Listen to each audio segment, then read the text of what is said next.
Se cumplen 6 meses desde que se decretó el estado de alarma y la pesadilla no termina. El número de fallecidos supera los 200 en Canarias y todavía quedan muchas incógnitas por resolver, como la respuesta inmunitaria ante la COVID, sus secuelas o la rapidez con la que llegará la vacuna. Precisamente sobre vacunas hablaremos esta noche y estén muy atentos porque la de Oxford, que es la gran apuesta de España y la Unión Europea, no evitará que caigamos enfermos. Un vacunado con la vacuna AstraZeneca seguramente seguirá siendo infectocontagioso, aunque él mismo no tenga sintomatología, no tenga efectos clínicos tras la infección. Enseguida hablamos de todo ello, no se vaya muy lejos que volvemos en solo 4 minutos.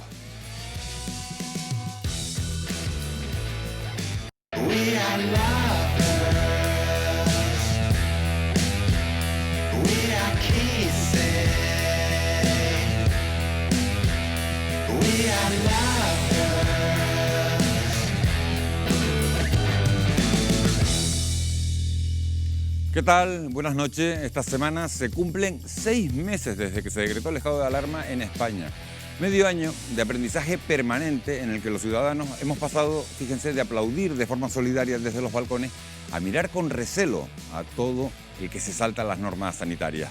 Un tiempo en el que Canarias ha realizado un recorrido desfavorable de tener una baja incidencia del virus a ser vetada por los principales países europeos, situando nuestra economía en un estado de extrema fragilidad, con un crecimiento del paro, con numerosos trabajadores aún en ERTE y con sucesivos cierres de empresas. A esto se añaden también las dudas sobre la viabilidad de una vacuna en el corto plazo o la efectividad de las diferentes medidas adoptadas para frenar la expansión de la pandemia. Hoy vamos a ofrecerle la fotografía de nuestras islas tras medio año de pandemia y vamos a tratar de arrojar algo de luz sobre las incógnitas que persisten todavía hoy sobre el escenario sanitario y económico, con la ayuda, como siempre, de nuestra mesa de expertos. Hoy nos acompañan en esa mesa José Miguel González, que es economista, Natacha Sujanani, que es gerente del Hospital La Candelaria en Tenerife. Nos acompaña también Esther Martín, que es secretaria de Acción Sindical de Comisiones Obreras. Buenas noches.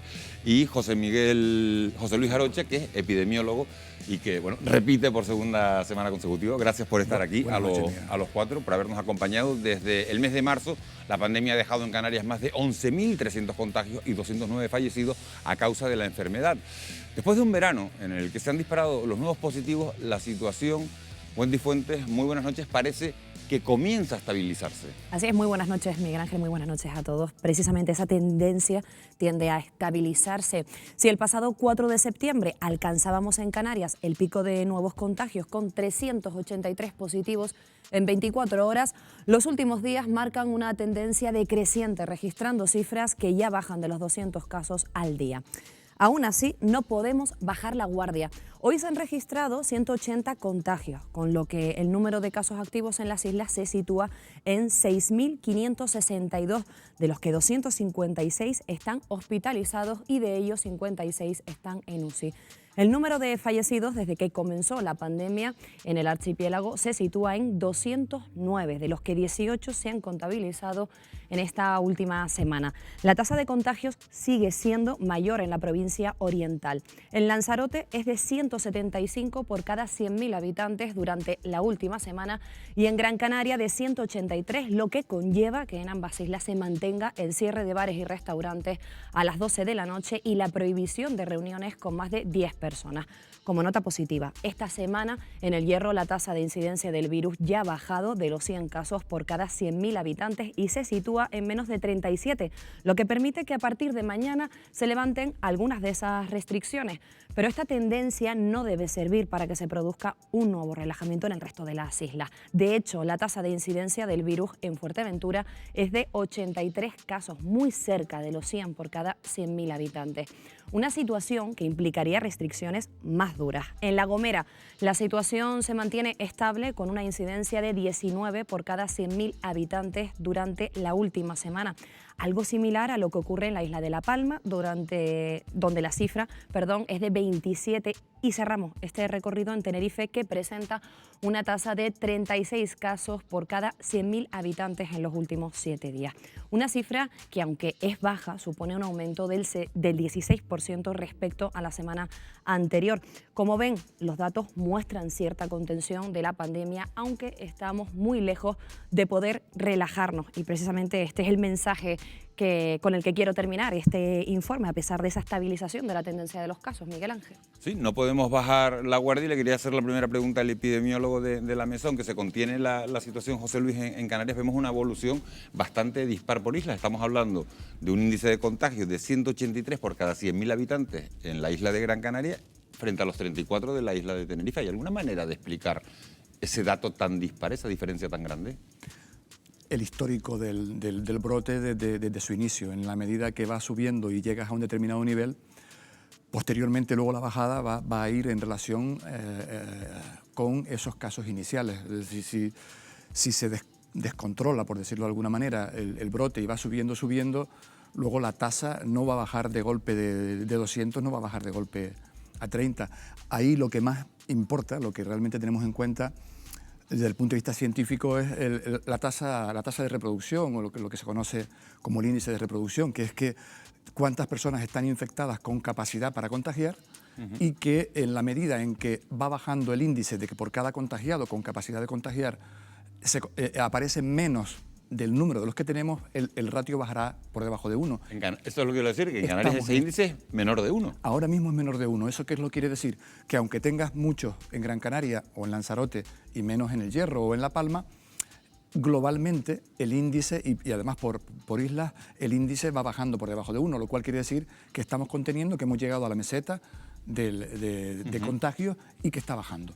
No podemos bajar la guardia, pero evidentemente es una... Las noticias son buenas y la tendencia es muy positiva. Son muy buenas, y no podemos mirar solo la cifra global, porque depende del histórico y depende de lo que tengamos, lógicamente. Al margen de esa incidencia por islas, Natacha, el principal indicador es la capacidad de resistencia de nuestro sistema sanitario. Estamos hablando de 256 personas hospitalizadas en estos momentos, de las cuales 56 están en la UCI.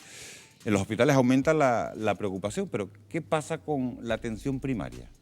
Bueno, yo creo que sin duda es la atención primaria la que en esta segunda oleada que se nos ha adelantado es la que se está llevando la mayor parte del peso de la pandemia, igual que en la primera oleada que nos cogió sin rastreos, nos cogió a todos pues con el pie cambiado, todo repercutió en los hospitales porque era lo que estábamos viendo. Es ahora la atención primaria la que está teniendo el mayor peso, además por el tipo de personas que se están contagiando. Tenemos muchos más casos de asintomáticos que pasan el periodo de cuarentena y de la enfermedad en casa con pocos síntomas o asintomáticos que en los hospitales. Yo creo que están haciendo un trabajo ingente, tanto con el tema del rastreo como con el tema del tratamiento de las personas que tienen COVID pero que pueden permanecer en sus domicilios, como otra cosa que no hay que olvidarse, es que las personas siguen enfermando y muriendo de cuestiones que no tienen nada que ver con el COVID. Y la atención primaria también tiene que hacer frente a eso. Yo creo que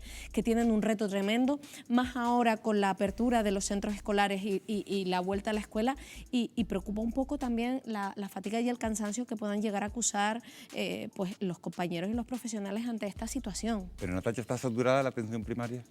No está saturada la atención primaria, pero sí que creo que los profesionales están cansados y tenemos que buscar formas más efectivas y eficaces para no agotar a los recursos humanos, que al fin y al cabo son los que tenemos, porque no es un recurso ilimitado los recursos humanos. José Luis, otra pregunta que quería hacerte. España ha contabilizado cerca de 300 muertes durante la última semana, pero esa cifra está muy lejana de los 800 fallecidos diarios que sufrió el país durante el pico de la pandemia, durante el primer pico. La segunda ola del coronavirus parece ser, menos letal que la primera. ¿A qué se debe? Ya comentaba algo la compañera.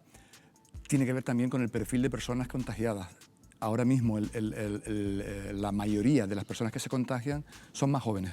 Es decir, ha pasado de contagiarse en residencias de ancianos y donde el perfil de contagiados es superior a los 60 años a un perfil por debajo de 50, porque el contagio se está produciendo en ámbitos sociales, en ámbitos de mayor juventud. la mortalidad es radicalmente diferente en las personas mayores que en las jóvenes.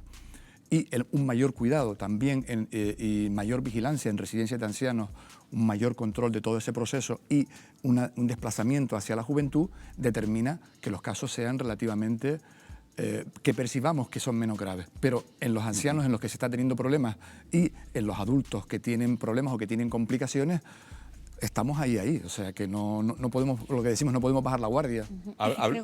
Creo que no es baladí que tenemos 56 personas en la UCI, en una segunda oleada en la que ya ahora sí sabíamos lo que venía. Es decir, hay personas con patología que se han contagiado, que se han puesto muy malitas, han fallecido 18 personas en una semana. Y no es una tontería, porque ahora ya sabíamos lo que había y sabíamos lo que había que hacer. Es decir, es verdad que las personas mayores y las personas patológicas evidentemente están teniendo mucho más cuidado y están más ojo avisor con las medidas que tienen que tener. Pero aún así tenemos a 56 personas en la UCI y 18 que han fallecido. Le pregunto a los dos, ¿preocupa especialmente el empeoramiento de la pandemia? Antes hablaba José Luis del límite de edad y ahora me voy al aspecto territorial. Digo que preocupa la incidencia de la pandemia en Madrid, que es la comunidad más afectada ahora mismo de toda España. Sin duda. ¿Madrid es un peligro ahora mismo para el resto del país? En cierta medida sí, porque no estamos confinados y la movilidad sigue existiendo, y en la medida en que hay zonas que no están particularmente controladas, pues la posibilidad de que ese contagio afecte al resto existe. Necesitamos controlarlo todo y en todos los sitios y tomar medidas, porque puede, de hecho afecta, o sea, de alguna manera. Yo creo que cualquier región, llámese hoy Madrid, llámese mañana Cuenca, que tenga una tasa de incidencia con unos números alarmantes, es un peligro, para el resto. Es un peligro para el resto. Ahora mismo todos tenemos que ser conscientes de que todos somos un potencial peligro para el resto. Y yo creo que si no nos olvidamos de esto, que todos en un momento dado podemos ser los que causen la muerte a terceros, es cuando podremos controlar esto. Y sí, ahora mismo probablemente en una ciudad además como Madrid, que al final está centralizada, que todos viajamos a Madrid por trabajo, por cursos, es decir, es una ruta en la que se mueve mucha gente, pues evidentemente habrá que extremar las precauciones para evitar importaciones de casos. Claro, el caso es ese, que a Cuenca vamos menos de los que vamos desde Canarias, por lo menos a Madrid. 6 meses después de un confinamiento que ha desatado una de las peores crisis de la historia, la ciencia sigue intentando resolver muchas de las incógnitas que está dejando este coronavirus. Para hablarnos de algunas de ellas, Wendy está con el catedrático de parasitología Basilio Valladares. Muy buenas noches. Sí, Miguel Ángel, eso es precisamente lo que intentaremos esta noche de la mano de Basilio Valladares, catedrático de la Universidad de La Laguna y además experto en enfermedades tropicales y salud pública. Muy buenas noches, Basilio. Buenas noches, Wendy. Bueno, llevamos 6 meses de pandemia y una de las incógnitas más sonadas son las secuelas, porque precisamente muchos pacientes que han superado la COVID-19 luego presentan secuelas del tipo daño pulmonar, también cansancio físico, pérdida del olfato, del gusto. Exactamente qué huella deja el coronavirus. Y otra pregunta que aprovecho también para hacerle, ¿son permanentes estas secuelas o son recuperables? Vamos, sabemos que hay unas que son recuperables. El olfato y el gusto se va recuperando lentamente, pero se recuperan. Lo de que sean permanentes no lo sabemos, llevamos 6 meses con problemas del coronavirus. En buena lógica deberían de recuperarse algunas, pero por ejemplo la fibrosis pulmonar que se han visto en algunos pacientes va a ser muy difícil recuperar una fibrosis, muchos de ellos van a terminar con trasplante pulmonar. Hay en Cataluña varios casos documentados de pacientes que ya han superado la COVID-19, pero se han vuelto a contagiar. Incluso, Basilio, en esta segunda ocasión presentan síntomas mucho más graves. ¿Qué quiere decir esto? ¿Cuál es la lectura? ¿Que la inmunidad dura poco tiempo? Pues no lo sé. De los casos que nosotros hemos tenido aquí, le hemos seguido la presencia de anticuerpos durante un tiempo. De marzo a ahora, hay personas que mantienen los anticuerpos, aunque van IgG, que son los que producen la defensa, pero que van decayendo. Esto es un problema de ver con el tiempo realmente la protección que esos anticuerpos realmente dan. Y esa es otra de las preguntas de cara a las vacunas que nos van a venir. Nos vamos a generar una respuesta y cuánto tiempo nos va a durar, que eso no se sabe. Porque claro, en este caso, si esas personas se han vuelto a contagiar, incluso muestran síntomas más graves, aquí hay que tener el mismo cuidado y las mismas medidas de prevención, ¿no? Sí, lo primero lo que hace falta es saber si esas personas estaban bien diagnosticadas desde el principio, porque recuerdo que en los primeros trabajos que yo leí de lo que estaba ocurriendo en la China, en Wuhan, dijeron es que ha habido un reinfectado y luego resulta que no era un reinfectado, sino que era una persona que no sabía si lo primero que había tenido era un coronavirus. Entonces, en este momento parece que lo de Cataluña está bien documentado, son personas que estaban bien diagnosticados y que han vuelto a repetir, pero ni sabemos por qué han sido esas personas y por qué a los demás no les ocurre. Ahí hay un lapsus que tendremos que ir viendo estudiando el sistema inmune, qué es lo que está pasando. Hay muchas incógnitas todavía por saber. Y seguimos hablando de más preguntas, de más incógnitas, y esta tiene que ver con la llegada ya del otoño, que está a la vuelta de la esquina, cuando la gripe irrumpa. ¿Qué pasará cuando vuelvan a interactuar, cuando interactúen el coronavirus y la gripe?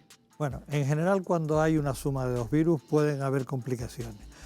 De esto no sabemos lo que va a pasar. Hasta ahora no conocemos la gripe junto con el coronavirus. Lo que pasa es que yo espero que seamos lo suficientemente responsables, nos vacunemos frente a la gripe y que si llega algo llegue el coronavirus solo, no lleguen los dos juntos.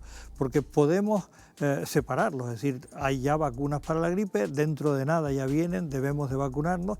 Y hay sistemas de diagnóstico que ya los tenemos montados y preparados en donde se puede diferenciar si se tiene solo el COVID, si se tiene el COVID más algunos productores de la gripe A, una influenza, una parainfluenza, y se puede llegar a separar, a diagnosticar por separado.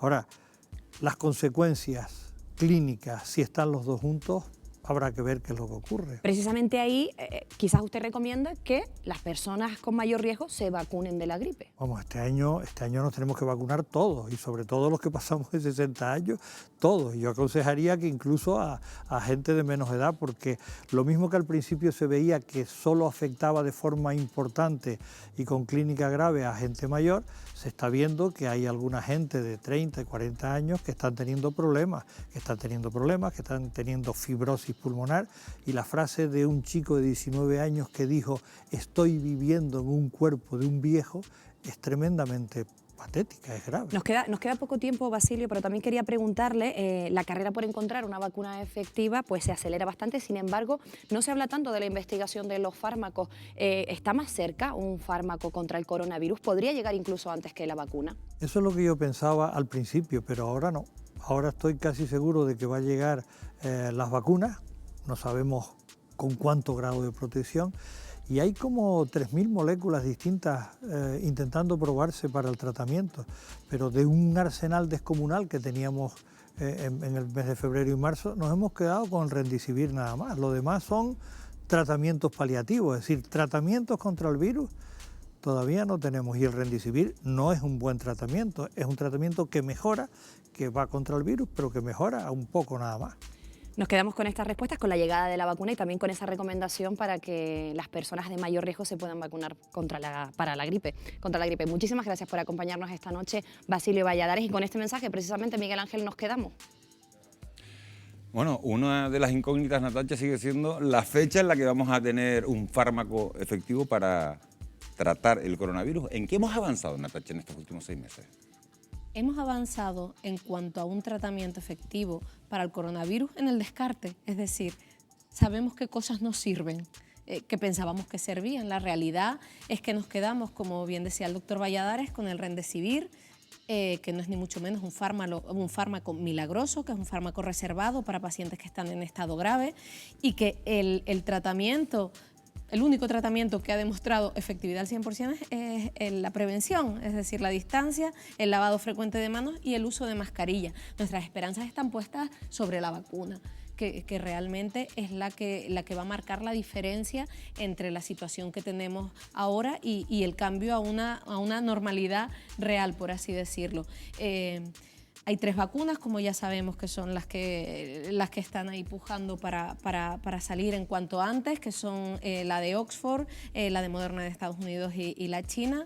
Y la confianza está puesta en la vacuna. Hay que saber que a día de hoy no hay tratamientos, ningún tipo de tratamiento curativo para el COVID. El único tratamiento que nosotros, para el que podemos hacer algo, es la prevención, es que lo tenemos relativamente fácil. Yo me pregunto una cosa, José Luis, es ¿por qué parece más fácil dar con la vacuna que con un fármaco? Porque tenemos un poco esa sensación, ¿no? Que estamos buscando la vacuna. Los virus siempre se nos han resistido al sistema médico. Por sus características no es fácil atacarlos. De hecho, la gripe, todo el tiempo que llevamos con la gripe y que la conocemos perfectamente bien, y no hay tampoco un tratamiento efectivo. Hemos llegado a la vacuna y gracias a eso la controlamos un poco, pero no tenemos un tratamiento realmente efectivo contra la gripe, y contra otros virus tenemos el mismo problema. Hemos conseguido en algunos casos para enfermedades virales muy complejas como es el SIDA, pues un conjunto de fármacos que han conseguido mantenerlo a raya, pero para la inmensa mayoría de los virus seguimos teniendo dificultades para encontrar propuestas terapéuticas realmente eficaces. Yo insisto en lo de Natacha, la prevención y la vacuna en estos momentos es nuestras armas fundamentales. Que realmente, perdona, no tenemos ningún tratamiento que elimine virus. O alguno muy aislado, si tú me corriges. Lo que hacemos con el VIH es ralentizarlo, dejarlo estanco, y el resto, sarampión, difteria, etcétera, lo que tenemos son vacunas. Y es lo único que ha conseguido parar a los virus. Realmente los antirretrovirales poquito más hacen. En todo este tiempo, en estos 6 meses, se han producido un montón de pronunciamientos, y Bill Gates es una de las figuras que más titulares está dando sobre el coronavirus. Acaba de hacer precisamente unas declaraciones en las que asegura, fíjense, que la COVID-19 podría provocar que el mundo retrocediera hasta la década de los 90 en lo que se refiere a educación, a mortalidad infantil y a hambre en el mundo. Es decir, que todos los avances que hemos llevado a cabo, que hemos conseguido en los últimos 30 años, podrían caer en saco roto. Yo les pregunto a los 4 integrantes de la mesa, Esther, ¿es esta una visión demasiado pesimista? Hombre, después de una gran catástrofe, pues siempre ha tenido repercusión, sobre todo en la economía. No obstante, a Bill Gates, lo siento, ya en España tenemos retroceso antes de que hubiese llegado la COVID-19, porque hemos padecido una década de recortes, sobre todo en las cuestiones públicas, y ahora nos quejamos de tener la sanidad colapsada, los centros escolares prácticamente sin profesorado, teniendo miedo porque nuestros menores inician el curso escolar sin tener las medidas de protección necesarias o suficientes. Por lo tanto, con España no nos estás contando nada nuevo. Es cierto que tendremos que prepararnos para esta segunda fase de la pandemia, hablando en términos más económicos, continuar aplicando aquellas medidas que han resultado óptimas, los expedientes de regulación de empleo, las exoneraciones de las cuotas de la seguridad social a las empresas, las ayudas a los autónomos, etcétera, etcétera, pero sí es cierto que vamos a tener que prepararnos porque el 2021 se plantea bastante duro. Va a ser una crisis económica fuerte, pero esperamos y consideramos que va a ser más corta en el tiempo. Que sea una oportunidad, esos 146.000 millones de euros que van a venir de Europa a España para invertir. Enseguida vamos a hablar de eso y de ese informe que ha hecho público el Banco de España, pero José Miguel, te quería preguntar, eso que ha dicho Bill Gates, ¿vamos a tener un retroceso de los últimos 30 años? ¿Tienes una visión tan pesimista como la que tiene él? Yo creo que es gratuito pulsar el botón del pánico de estas características. Los medios no son los mismos que se tenían en otras crisis económicas, provocadas o no por un origen sanitario. Es cierto que lo vamos a pasar mal, muy mal. En Canarias, por ejemplo, las estimaciones es que 1/4 de la economía vaya a ser desaparecido, un 25% de caída. Ya hemos visto lo que ha pasado en el segundo trimestre del año, que fue un 36% de desaparición del Producto Interior Bruto. Obviamente esas circunstancias hacen que el rebote también vaya a ser muy importante. Ahora bien, aquí lo que hay que procurar es potenciar todas aquellas medidas en materia de política económica, tanto públicas como privadas, para evitar un escenario de esas características. Si dejamos que la sociedad se autorregule en base a lo que está sucediendo, que es que mercados perfectamente consolidados están desapareciendo, pues obviamente las circunstancias pues sí que van a sustituir a un bienestar que hasta la fecha aparentamos soportar. Pero repito, ahora mismo los medios establecerían que se pudiera evitar un escenario de esas características. Natalia, tú trabajas en un centro hospitalario como es el Hospital de la Candelaria, un centro importante, un centro grande, y en menos de un mes hemos visto cómo casi 30 personas daban positivo en una residencia de mayores de Gran Canaria, y esta semana se notificaban incluso una veintena de casos positivos en el Hospital Insular de Gran Canaria. Son dos lugares, la residencia de mayores, el Hospital Insular, en el que hay mucha vigilancia para evitar este tipo de contagios. ¿Hasta qué punto, nos preguntamos, son efectivos esos protocolos de seguridad que se han establecido si en estos sitios se producen contagios? Vamos a ver, el problema es que el virus sigue siendo asintomático en una gran parte de la población.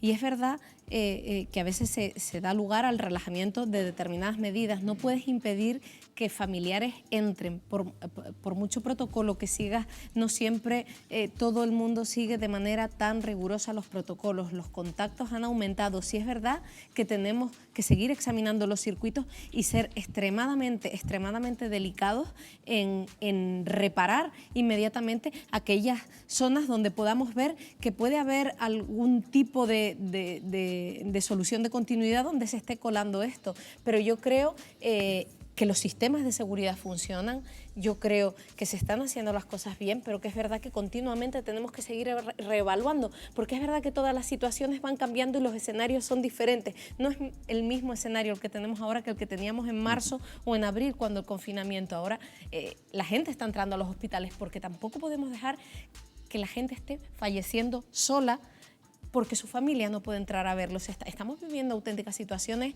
de desesperación en los hospitales y entonces tenemos que saber convivir el área COVID con el área no COVID y evitar que ambos, digamos, entren en confrontación y resten intereses comunes. Estábamos hablando antes de la vacuna y el avance en los ensayos de algunas vacunas ha llevado a algunos políticos a anunciar que podríamos tener una disponible a finales de este año. Sin embargo, la Organización Mundial de la Salud advierte de que todavía habrá que esperar un mínimo de 18 meses. ¿Cuáles son las previsiones que se barajan ahora mismo? Bueno, pues dos especialistas de fama mundial nos hablan sobre las vacunas más prometedoras, Wendy. Así es, se acelera la carrera por encontrar una vacuna. China, Rusia, Gran Bretaña y Estados Unidos pugnan entre sí pues, por colocar a sus candidatas en la meta. Nosotros hemos querido poner el foco en dos de ellas, la que AstraZeneca produce en Oxford y la de la farmacéutica Moderna en Estados Unidos. La primera de ellas, la de Oxford, ha vuelto a retomar sus ensayos esta semana después de que uno de los voluntarios experimentara unos efectos secundarios inexplicables que parecen pues, no estar relacionados con la vacuna. Es la candidata más esperada en países como España, donde el propio ministro de Sanidad señaló que podría estar disponible a finales de año. De ella hemos hablado con el virólogo José Antonio López Guerrero. Esto decía. José Antonio, gracias por estar con nosotros. Buenas noches. La vacuna de Oxford es una de las grandes apuestas de España y de la Unión Europea. ¿Cuáles crees que son sus puntos fuertes?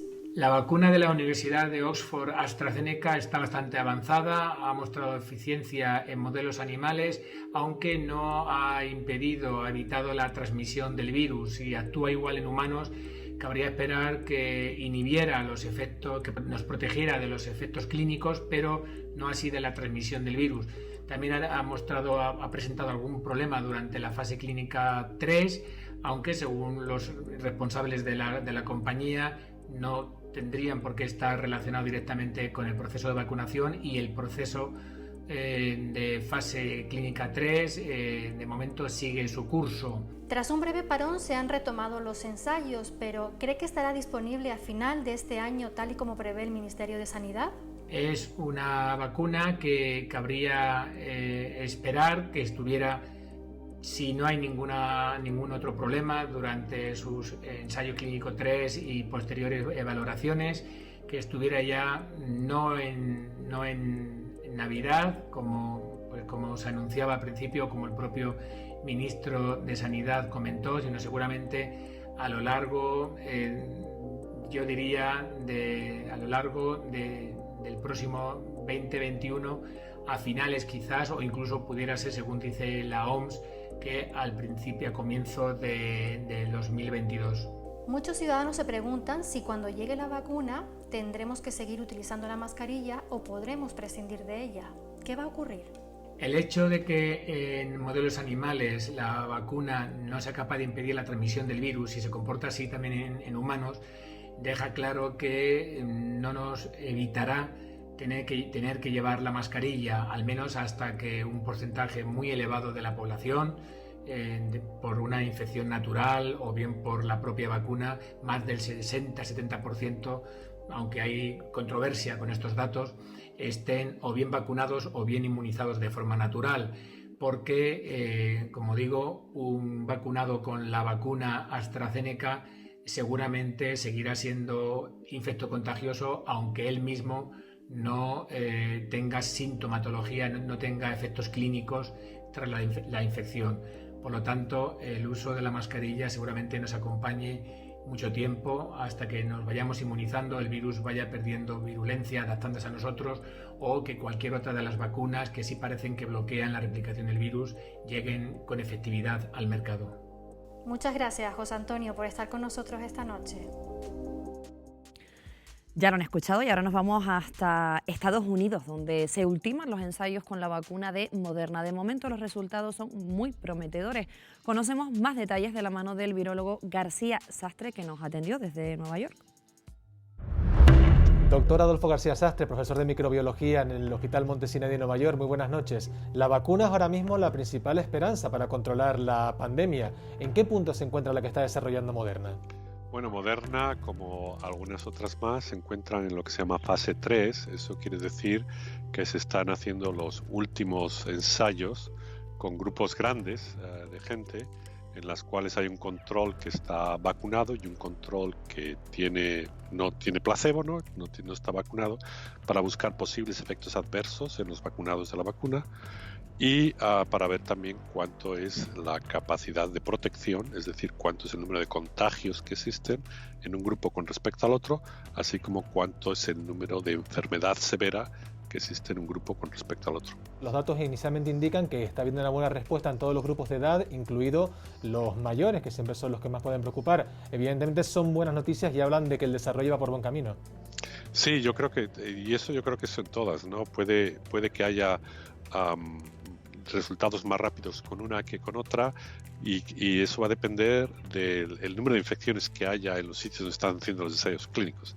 Al final, no tanto sobre ahora mismo qué tipo de resultados están dando. Y dentro de esta competición que se ha establecido, ¿la primera vacuna será americana, será inglesa, se adelantarán los rusos o los chinos? ¿Cómo ve ahora mismo esa pelea? Si hay que darle una probabilidad a quién es el primero que va a decir empezamos a vacunar a gente porque sabemos que la vacuna es efectiva, yo creo que es más fácil que sean los chinos, pero también las otras vacunas, la de Oxford, la de Moderna, la de Pfizer, esas están yendo también muy rápidas y a lo mejor los resultados son disponibles antes. La duda, la inquietud que se puede generar es si esta carrera, por ser el primero, puede ir en detrimento de la seguridad de la propia vacuna. Una vacuna, para que sea efectiva, no solo tiene que ser efectiva, sino que tiene que ser usada. Y para que una vacuna sea usada es necesario el saber que tener conciencia de que la vacuna es efectiva y que la vacuna no da lugar a un número grande de efectos adversos, y que si no hay transparencia, entonces es muy fácil que la sociedad, haya un gran sector de la sociedad que no quiera ser vacunado. Con todo, la OMS ha señalado que no espera tener vacuna antes de 2022. Es una predicción demasiado pesimista. ¿Podemos contar antes con una vacuna que sea segura y efectiva? Yo creo que el 2022, para que las vacunas empiecen a usarse, es demasiado tarde. Si estas vacunas que ahora mismo están probando en fase 3 se demuestran que son eficaces y no se puede vacunar a las personas hasta el 2022, eso para mí sería también una tragedia, ¿no? Un fracaso de la infraestructura que tenemos a nivel nacional e internacional para, sabiendo ya que una vacuna funciona, el poder distribuirla entre la gente que las necesita. Doctor Adolfo García Sastre, muchísimas gracias por atendernos. Buenas noches. Vale, buenas noches. Pues ya lo han visto, esta es la opinión de dos de los virólogos españoles más reconocidos a nivel mundial. Tanto la vacuna de Oxford como la de Moderna podrían estar listas en los próximos meses, siempre y cuando esta última parte de los ensayos pues sea favorable. Yo no sé con qué opinión se quieren quedar en la mesa, porque en el caso del primer virólogo hablaba de 2022 y en este caso hablaban precisamente de que sería un fracaso que tardara tanto la vacuna. Gracias, Wendy, por esos datos. Lo bueno de tener a un epidemiólogo en la mesa es que le puedo trasladar la pregunta. Son dos opiniones muy interesantes las que acabamos de ver. Me gustaría analizar primero, José Luis, lo dicho por José Antonio López Guerrero sobre la vacuna de Oxford. Dice que no va a frenar el contagio, sino que va a provocar que tengamos la enfermedad, pero de una manera un poco más leve. Entonces, ¿vamos a seguir teniendo coronavirus a pesar de tener la vacuna? Esa es la pregunta. Sí, igual que la gripe. Claro. Igual que la gripe, tenemos virus que circulan, no vamos a poder vacunar al 100% de la población, establecer una estrategia de erradicar enfermedades, poquitas hemos conseguido erradicar enfermedades virales como la viruela, ahora estamos con la polio que la tenemos muy controlada, o el sarampión, pero otras enfermedades virales con estas características... Pero no se frena el contagio. No frena, vamos a ver, tenemos que garantizar que un volumen muy grande de la población consigue estar vacunada, que la vacuna consiga una efectividad muy alta para poder frenar realmente el contagio. Tengamos en cuenta, por ejemplo, la gripe. Hemos decidido y hemos optado por vacunar a población de riesgo y a pesar de eso, pues cada año hay pequeñas variaciones en el virus y el mismo virus que a lo mejor ni siquiera ha mutado, pero que no tenemos vacunada a toda la población y el contagio sigue. Lo que intentaba explicar el virólogo es que inicialmente, en el mejor de los casos, si la vacuna conseguimos que esté operativa a lo largo de 2021, en el segundo trimestre... De las fechas le iba a preguntar ahora, precisamente. Segundo trimestre sería una buena fecha. Yo creo que para este año, visto lo que estamos viendo, es francamente difícil. ¿Y 2022 sería demasiado tarde? Yo creo que... Como ha dicho el otro virólogo, García Sastre decía que 2022... No lo sé si realmente vamos a tener capacidad y los laboratorios van a tener la... Él llega a hablar de tragedia. Sí. O sea, no es que utilice, o sería tarde como una cosa llevadera, dice que sería una auténtica tragedia. No sería bueno, vale, ya de auténtica tragedia yo no lo calificaría. Tragedia, para decir textualmente lo que ha dicho, en auténtica, que lo he puesto yo. Claro, tenemos diferentes alternativas para ir adaptándonos a esto. Es decir, si la vacuna va a tardar mucho, yo insistiría con lo que Natalia terminó antes. Es decir, hay las medidas preventivas. Por ejemplo, preguntabas por qué las residencias de ancianos, a pesar de todas las medidas, se sigue contagiando gente? Sí, ¿por qué? Porque... y en los hospitales. Y en los hospitales. La cuarta planta del Hospital Insular de Gran Canaria ha tenido que estar cerrada. Vale, porque los elementos que influyen en la capacidad de transmisión y de difusión del virus son múltiples. Y las medidas preventivas, por mucho que las intentamos poner en marcha, el virus tiene capacidad para filtrarse y para poder mantener el contagio. La idea, y es donde no podemos bajar la guardia a la población, es que tenemos que pensar que estamos contagiados todos y que nuestra actuación tiene que ser consistente y controlada en todo momento. Luego, cuando tengamos la vacuna, no vamos a vacunar a toda la población de manera inmediata. Vamos a ver la eficacia que tiene la vacuna si es capaz de controlar el 100% de los síntomas o generar inmunidad para todos. Básicamente, la vacuna de AstraZeneca lo que ocurre es que no inhibe la replicación viral, con lo cual, aunque tú no te contagies, digamos, no desarrolles los síntomas, sí que tienes la capacidad de transmisión, lo que sí que no parece que ocurre con los otros modelos como las vacunas chinas o la vacuna de Moderna. ¿Eso qué significaría? Que efectivamente estoy asegurando que yo no me voy a poner enfermo, con lo cual con la población de riesgo y la población más vulnerable garantizaríamos, entre comillas, que no se colapse el sistema sanitario, pero sí que la capacidad de transmisión sigue estando, con lo cual habría que seguir afirmando y reafirmando una vez y otra vez las medidas de prevención para evitar el contagio, porque cuando salga la vacuna, que yo espero francamente que salga en el 2021, porque sin querer ser agorera, sí que creo que podríamos tildar un poco nuestros recursos tecnológicos y nuestros avances científicos en pleno siglo XXI de cierto fracaso, el no conseguir un remedio efectivo para algo que ha paralizado nuestra forma de vida, tal y como la conocemos, ha cambiado el mundo. Yo creo que si es para tirarnos las manos a la cabeza un poco y decir, todo lo que hemos conseguido poner un cohete en la Luna. A ver, que hemos conseguido tener un rover en Marte. Cualquiera de nosotros salía con una mascarilla a la calle y te llamaban loco. Y ahora el loco es el que no se la pone, el que sale sin una mascarilla. Simplemente ¿Cómo hemos cambiado? ¿Cómo se han invertido efectivamente en nuestras ideas y nuestra forma de relacionarnos? Yo creo que sí, que realmente los científicos y los ingenieros y la tecnología nos tiramos de los pelos un poco. ¿Cómo es posible que no encontremos, ¿no? Yo creo que tenemos que seguir apostando porque esas vacunas que están en fase 3 sigan para adelante, garantizar que sean eficientes, que sean eficaces y que sean seguras y empezar a poder vacunar a las poblaciones de riesgo, aunque tengamos que seguir poniéndonos la mascarilla. Es que yo creo que tenemos que superar lo de la mascarilla. No es un problema. El problema es poder inmunizarnos y dentro de 5 años poder llevar una vida normal como la que teníamos en el 2019. Dentro de 5 años, dice.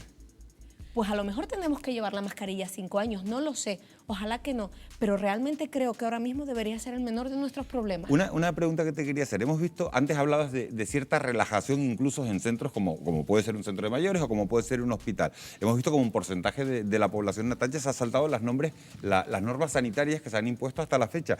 Si hay vacuna, ante esta realidad que estamos viendo, habría que poner la inoculación de la vacuna como algo obligatorio.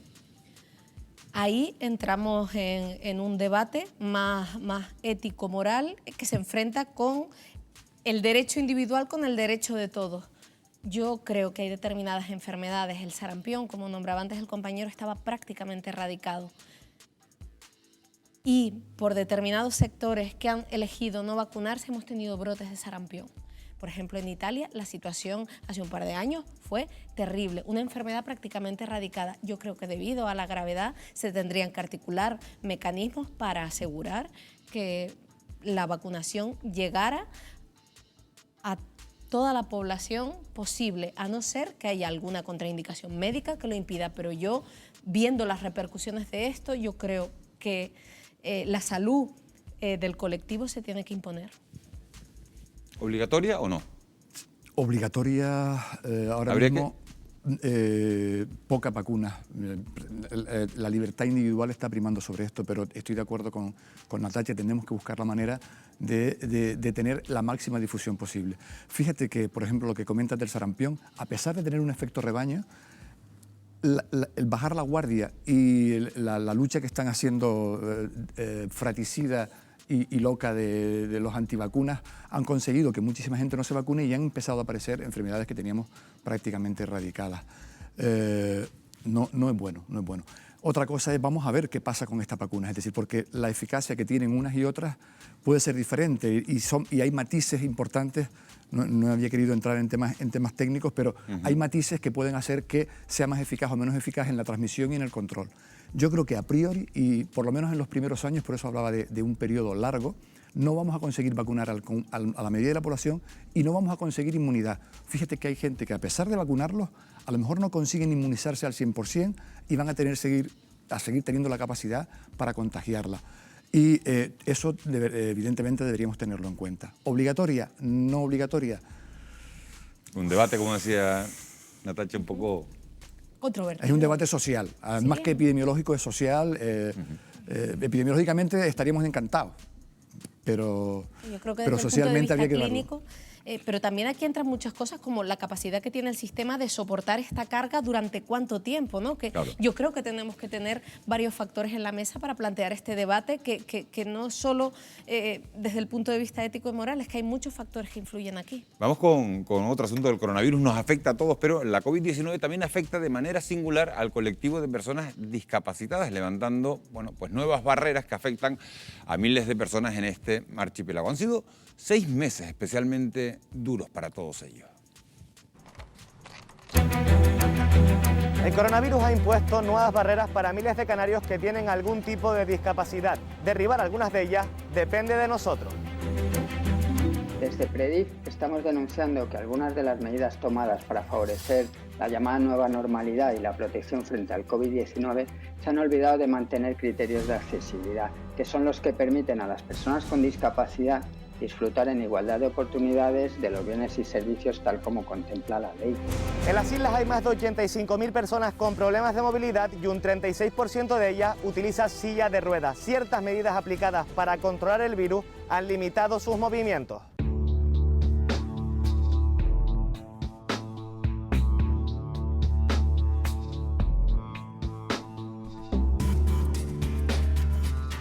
Javier, hemos visto que has tenido complicaciones para entrar a una tienda. ¿Qué es lo que te ha ocurrido? Los dispensadores de gel hidroalcohólico normalmente los colocan en medio de la entrada y a veces o no hay espacio para acceder a él, está muy lejos, está muy alto.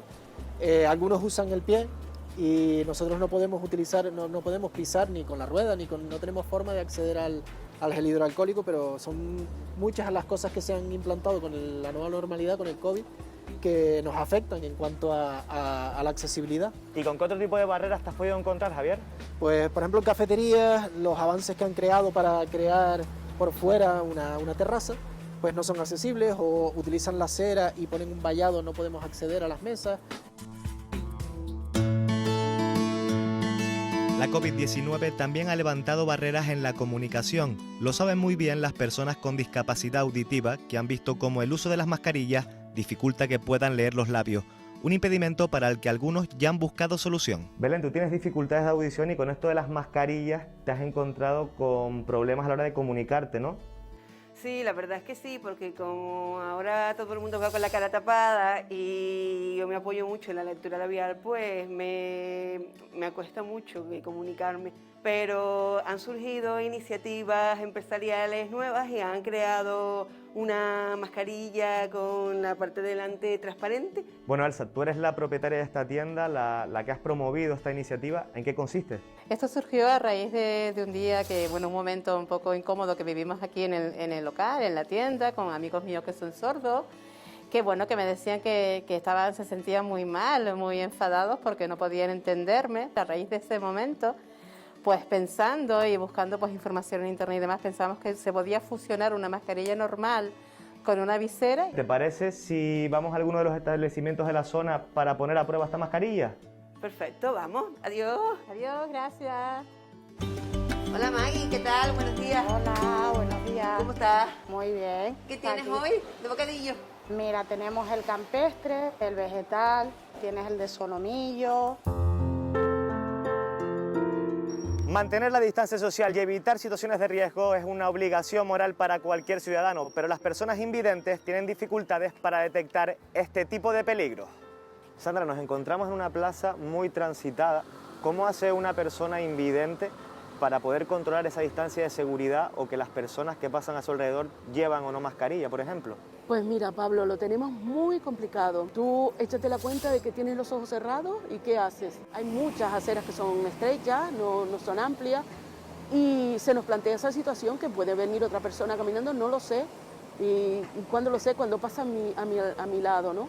Estas mismas situaciones se plantean en todo, cuando vas a cruzar un paso de peatón, porque claro, estás esperando y quieras o no, acaba aglutinándose la gente, ¿no? Sandra, ¿y la sociedad cómo crees tú que podría contribuir con ustedes para poner las cosas lo más fácil posible?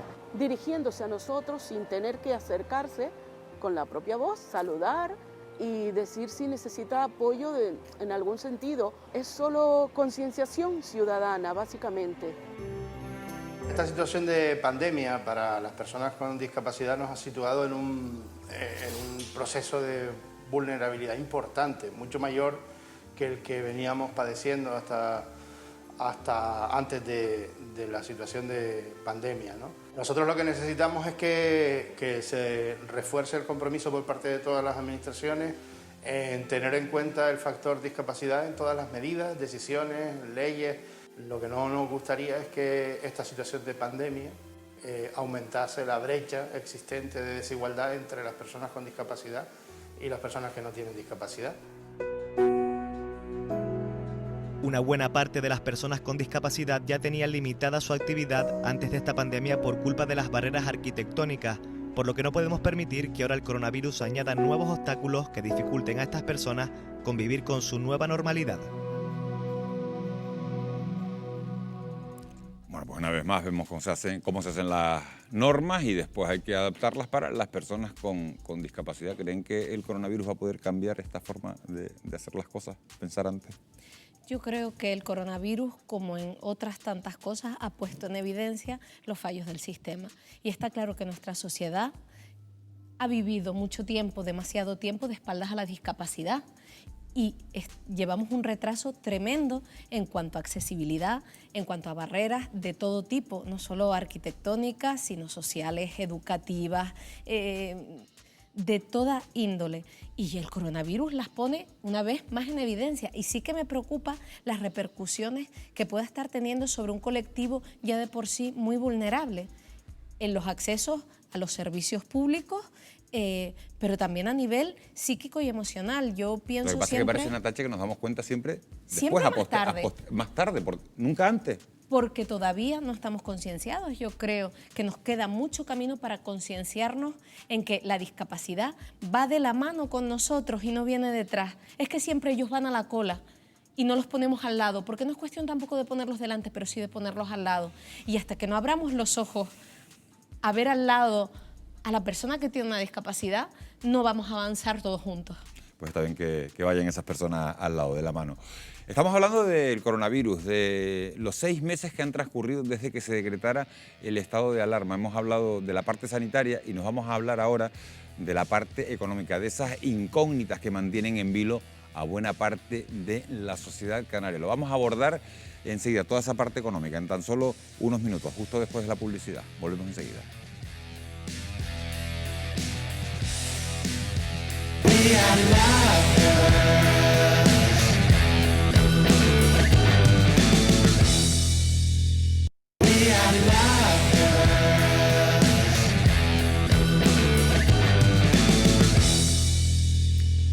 Seguimos en Fuera de Plano en la televisión pública de Canarias cuando son las 11:10 de la noche haciendo balance de estos 6 meses en los que el coronavirus ha cambiado nuestras vidas. Hemos empezado con la parte sanitaria y ahora vamos a hablar de la parte económica. Explicarles a todos ustedes que la pandemia está dejando un gran lastre económico en las islas es casi una obviedad, porque casi todos conocemos a alguien que o bien ha perdido su trabajo o que está en un ERTE o a un empresario que está en dificultades. Pero ¿cuál es el efecto concreto que ha tenido medio año de pandemia en nuestra economía?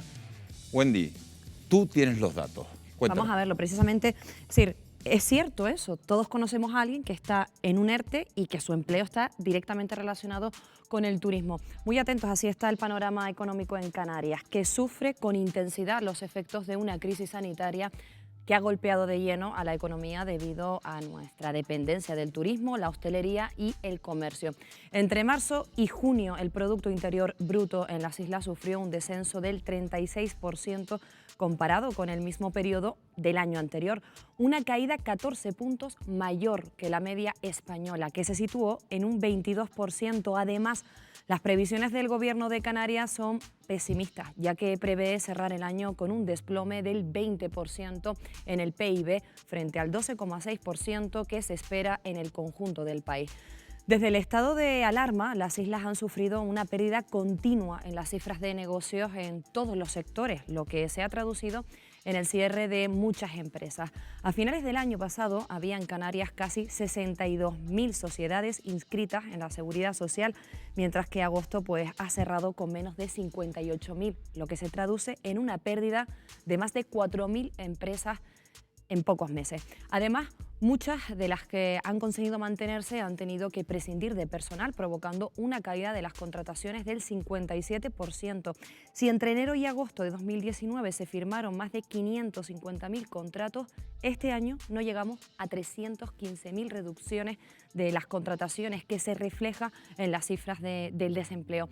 El paro registrado el pasado mes ascendió a 257.406 personas, 52.200 desempleados. empleados más que en el mismo mes de 2019, lo que en porcentaje supone un incremento que supera, ahí lo están viendo, el 25%.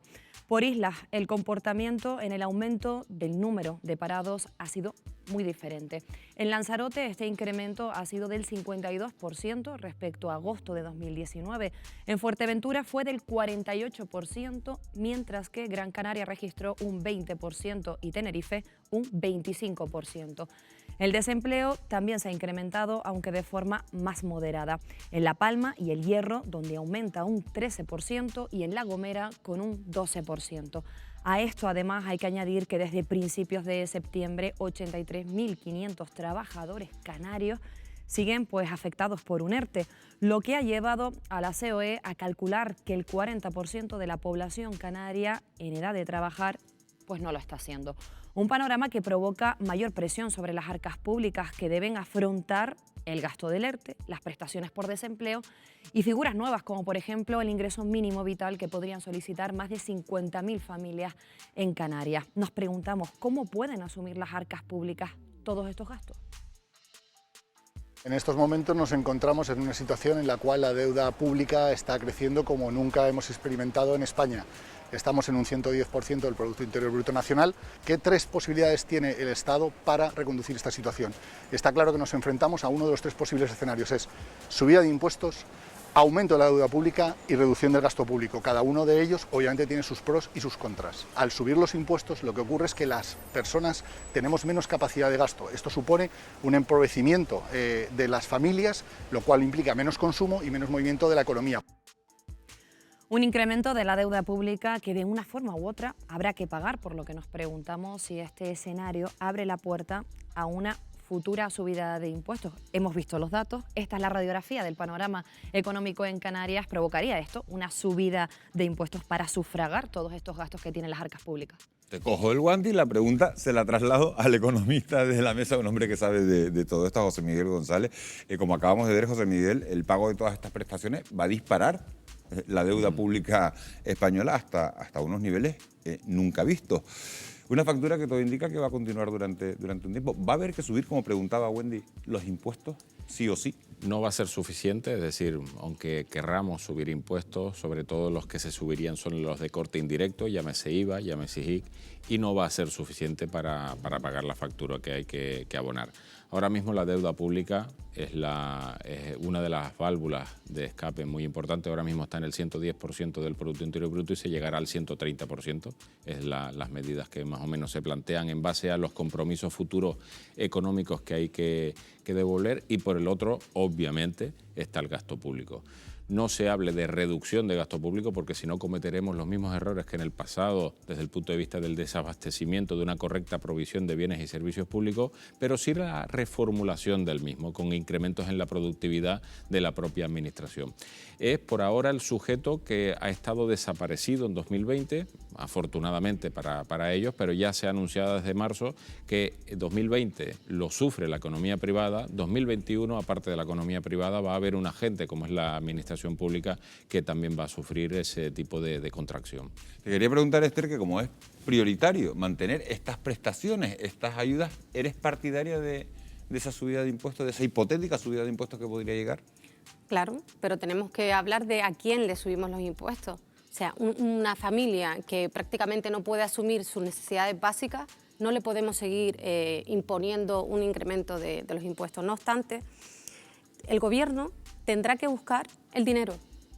Sé que los fondos SURES que llegan a través de Europa van a resultar totalmente insuficientes, va a poder cubrir los gastos que suponen los expedientes de regulación de empleo de fuerza mayor o los ETOP en un corto plazo, pero es que la alternativa son despidos, son indemnizaciones, son incrementar en un número muy importante las personas desempleadas, que podríamos hablar de en torno a un crecimiento de 1 millón más de personas desempleadas en nuestro país.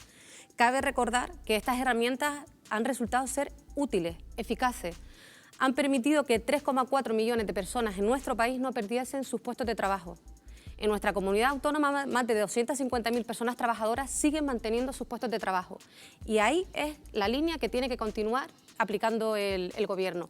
Proteger a las personas ahora mismo más desfavorecidas, ampliar los expedientes de regulación de empleo. No le voy a poner fecha. Se está hablando el modelo alemán de trasladarlo a todo 2021. Sí, sí. Nosotros desde Comisiones Obreras apostamos por ir negociando trimestralmente, adecuándonos a la realidad de cada circunstancia. Queremos que además los expedientes de regulación de empleo den cobertura a todas aquellas empresas que lo necesiten. No queremos hablar de sectores. En nuestra comunidad autónoma, donde el 35% del PIB pues corresponde al sector turístico, pero es que hablamos que alrededor de él pivotan muchas otras actividades. El sector servicio se va hasta el 70%. El sector servicio, el sector del comercio, el sector del transporte, el sector primario.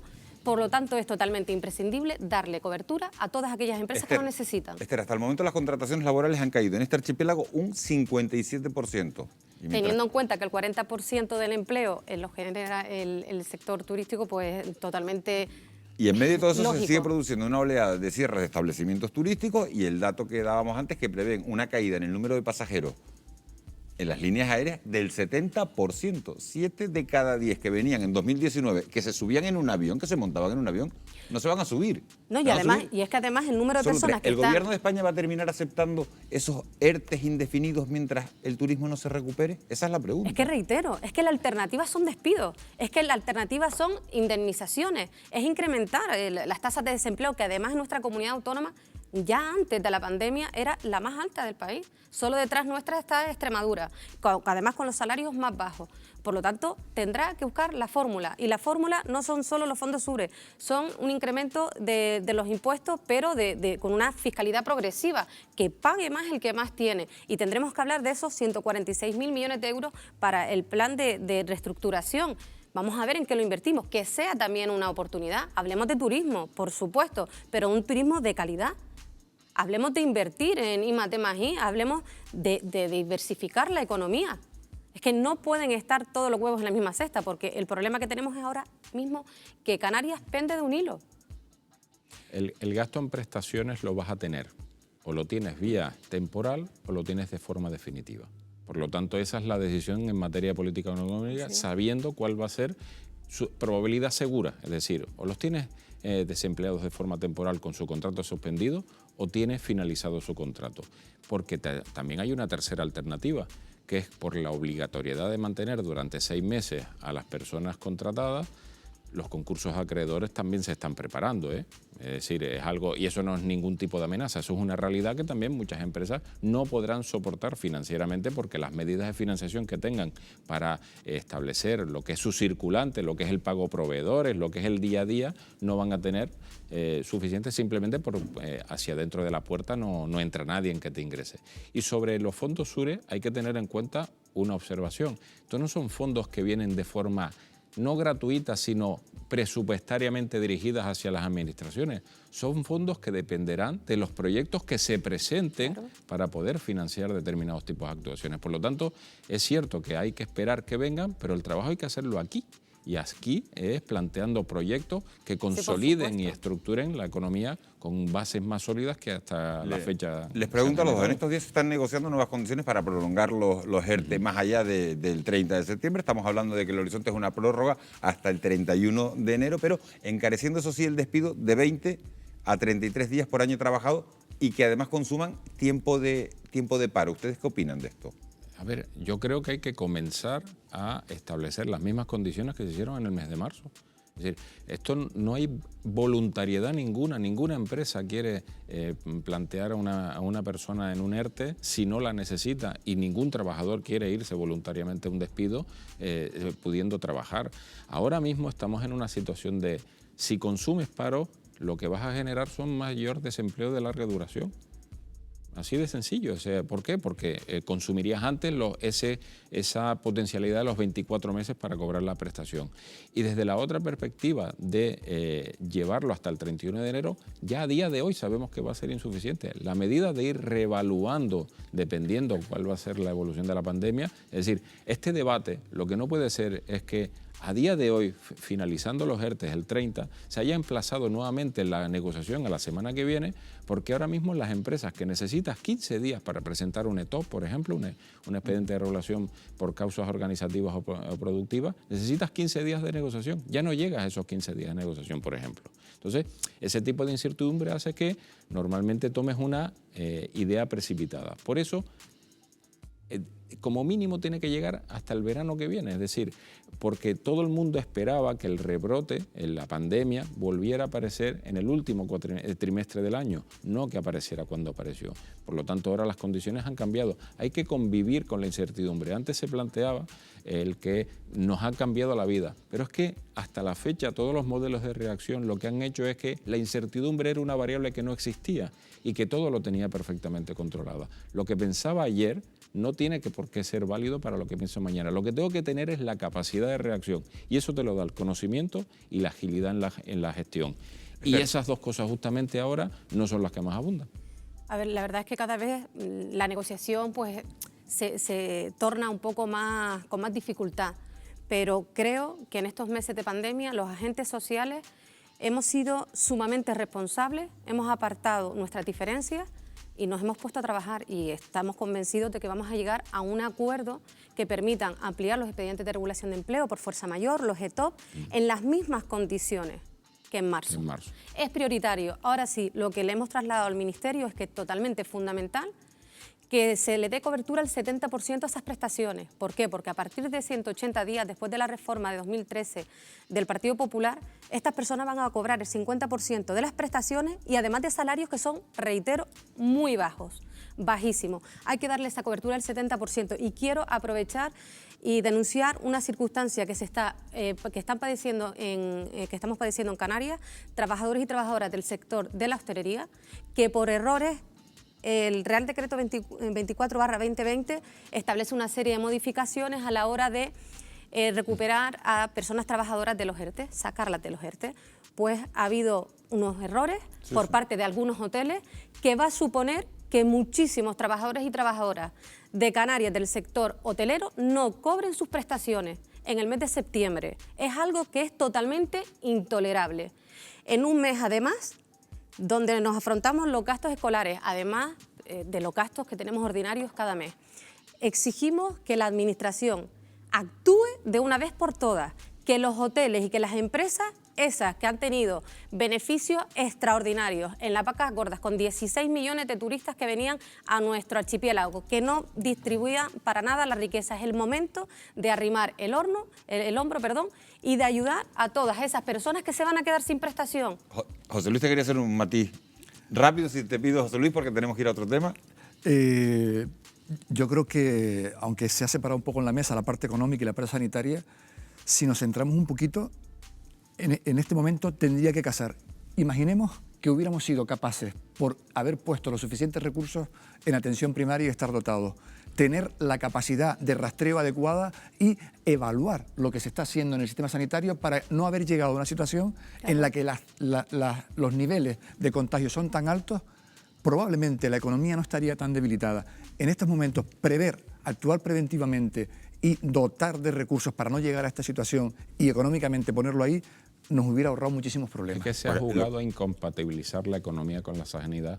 Desde el 15 de marzo se ha jugado a incompatibilizar ambos temas y nunca se tenían que haber incompatibilizado porque son totalmente compatibles. Es que la evolución de la pandemia precisamente va a condicionar la recuperación económica de este archipiélago. Los expertos barajan varios escenarios para los próximos años y el economista Jonathan Márquez nos va a hablar de esos escenarios. Manejamos unos escenarios optimistas, intermedios, que yo ya adelanto que es el real, o lo que nosotros manejamos más como el realista, y un pesimista. En el caso optimista, manejábamos aquellos datos que era sin cerrar nuestras fronteras. Ya este caso prácticamente lo damos por perdido, porque con los últimos anuncios de los gobiernos de los mercados emisores que aconsejan no viajar a Canarias, pues la reducción vía un escenario optimista pues no se va a dar. El escenario intermedio será aquel en el que, asegurando estos corredores turísticos, la economía se volverá a abrir al mercado turístico pues para la temporada de invierno. Y en este caso la reducción será lo que hemos perdido en el segundo trimestre, parte del tercer trimestre, pero empezaremos a recuperar en el cuarto trimestre del 2020 y lentamente empezaremos a subir hasta creemos unos 2 años y medio, 3 años para volver al nivel de la economía como lo conocíamos antes de la pandemia. Y por supuesto, el caso pesimista que ninguno queremos es aquel en el que no se llegan a acuerdos con los gobiernos emisores, no existen estos corredores turísticos seguros y por tanto estamos abocados a que no vengan más turistas y perder los millones de turistas que nos visitan y por tanto ese 35% que aporta directamente el turismo, que ese 40% que aporta del el sector laboral es directo. Hay que contar que otros sectores, desde el sector servicios, da empleo indirecto, como puede ser por ejemplo supermercados, que también se verían afectados en las zonas turísticas. Por tanto, el desplome de la economía sería mucho más grande y por tanto el recorrido hacia volver a recuperar la economía nos podríamos ir a más de 3 años de subida muy lenta, pero con una bajada muy vertical. Bueno, pues la pregunta, José Miguel, es ¿cuáles de esos escenarios que barajaba Jonathan te parece más probable? Si lo cifráramos, el optimista sería una reducción del 10% del PIB, el moderado un 25% y el pesimista un 50%. Ahora mismo todo parece indicar que vamos en torno al 25% de recorte.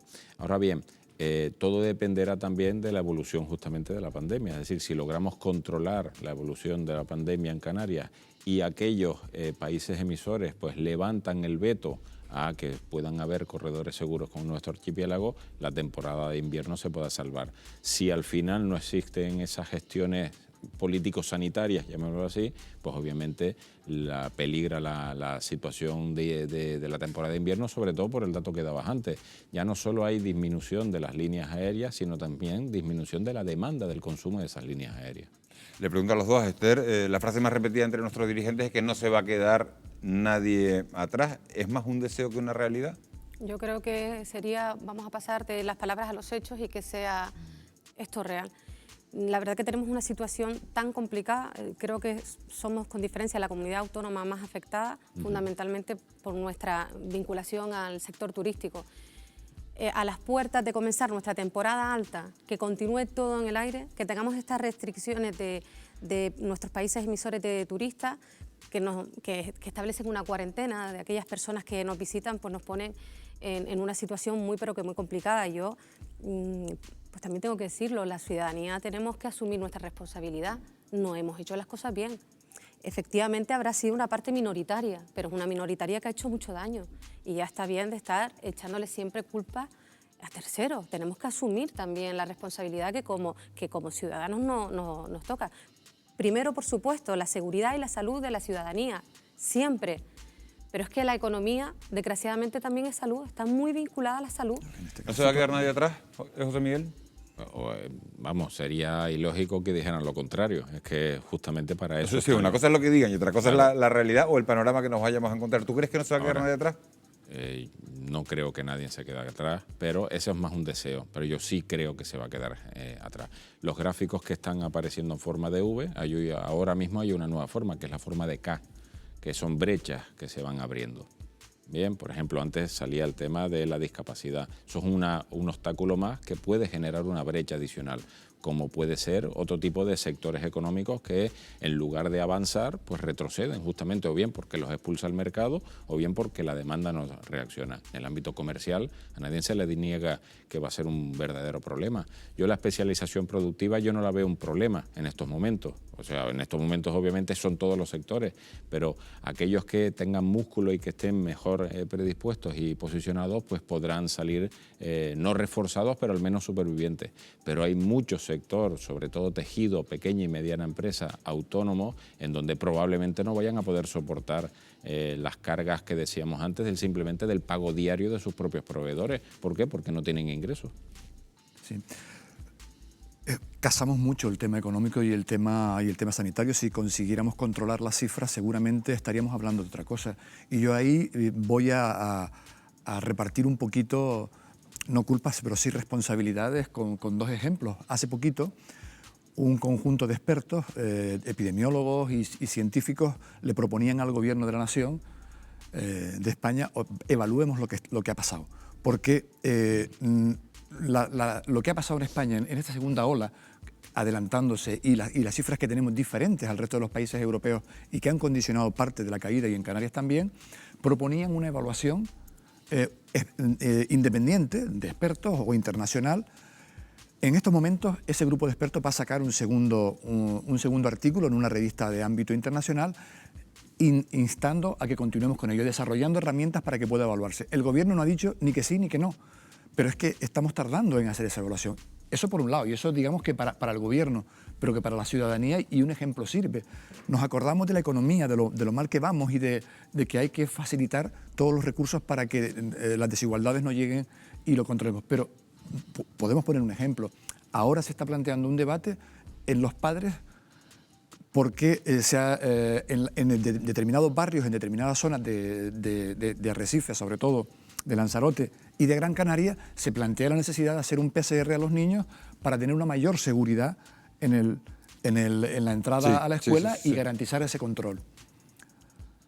Dentro de cada uno de nosotros hay un entrenador de fútbol, hay un experto en todo. Y los padres dicen, no, a mi niño que no se lo hagan, o yo no lo hago. Porque dudan de la eficacia o porque el gobierno está planteando una alternativa que puede tener una solución, no una solución, pero por lo menos hacer una foto que pueda darnos una respuesta y además a partir de ahí ampliar, sobre todo en barrios donde hay una alta prevalencia, que nos permita rastrear con más seguridad, acortar el tiempo de estudio y reducir. Todos a una. Es decir, es que yo no entiendo que podamos ponernos esas dificultades. Y ahí es donde digo, pa'lante. Que a mí lo que me preocupa fundamentalmente, oyendo a los compañeros, a la compañera de comisiones obreras y al compañero economista, es que, tal y como dice la OMS, la salud es un estado de bienestar físico, psíquico y social. Y cuando la sociedad es pobre, cuando hay pobreza, porque estamos hablando de que ya en Canarias existía pobreza antes de esta crisis, si ahondamos más en la brecha de la pobreza, no vamos a tener una población sana, va a repercutir directamente en los resultados que tengamos en salud y puede que sobrevivamos al COVID, pero es que vamos a acabar muriendo de otras cosas, porque la pobreza, por desgracia, trae mala salud. Hay un sector que lo está pasando realmente mal. Vamos a hacer un alto para irnos a publicidad, nos vamos a ir solo un minuto y a la vuelta vamos a hablar de ese sector que lo está pasando mal. Y ese sector es el del ocio nocturno, al que se le han complicado mucho las cosas. Nos vamos a publicidad, regresamos en un solo minuto para hablar de todo ello.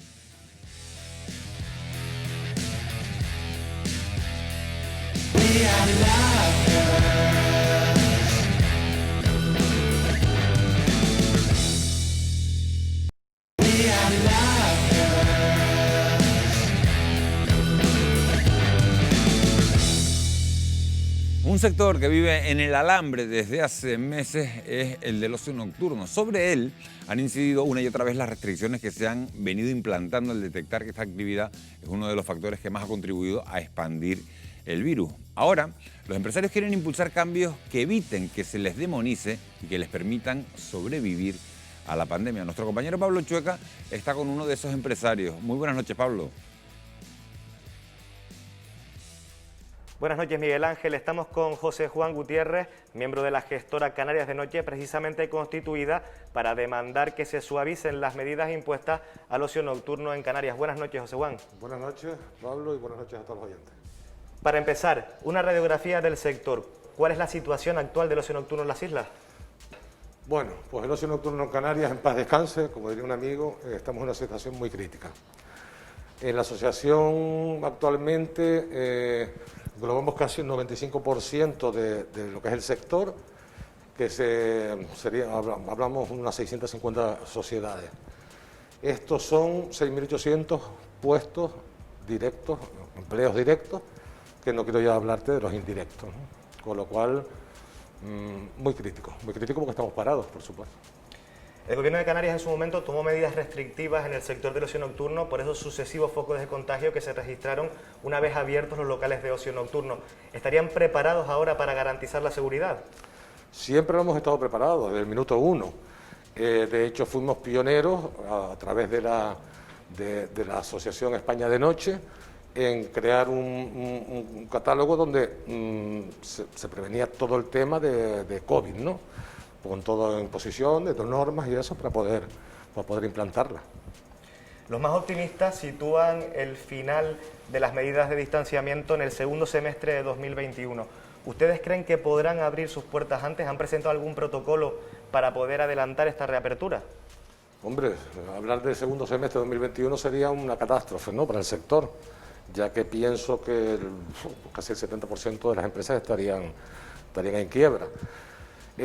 Nosotros de la asociación nos hemos reunido con todos los estamentos, con todos, incluso hemos creado mesas de trabajo para adecuar, ¿no?, protocolos de actuación y hacer viable, ¿no?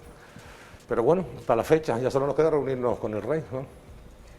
Bueno, hay ciudades como Zaragoza, Huesca, en las que se le ha dado la oportunidad a los locales de ocio nocturno de reconvertirse en bares o cafeterías para evitar la destrucción de empleo. ¿Esto sería una alternativa para ustedes o no tendría ningún sentido para su modelo de negocio? Sería una alternativa muy interesante, digamos, porque se han adelantado para convertir esos locales de ocio nocturno en bar cafetería, que se hace a través de una licencia, ¿no?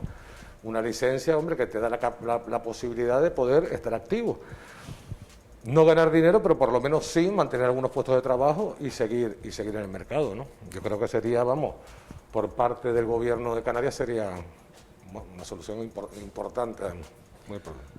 Pues José Joa, muchísimas gracias por abordar con nosotros todas estas cuestiones. Ya lo han escuchado Miguel Ángel y ahora es momento de cederles el testigo para que continúen analizando este controvertido escenario en nuestra mesa de debate. Muy buenas noches. Bueno, pues lo que está claro, Pablo, que para el ocio nocturno la pandemia ha supuesto la ruina desde el punto de vista sanitario. Le pregunto a José Luis, le pregunto a Natacha, ¿ven viable la recuperación de la actividad del ocio nocturno a corto, medio plazo?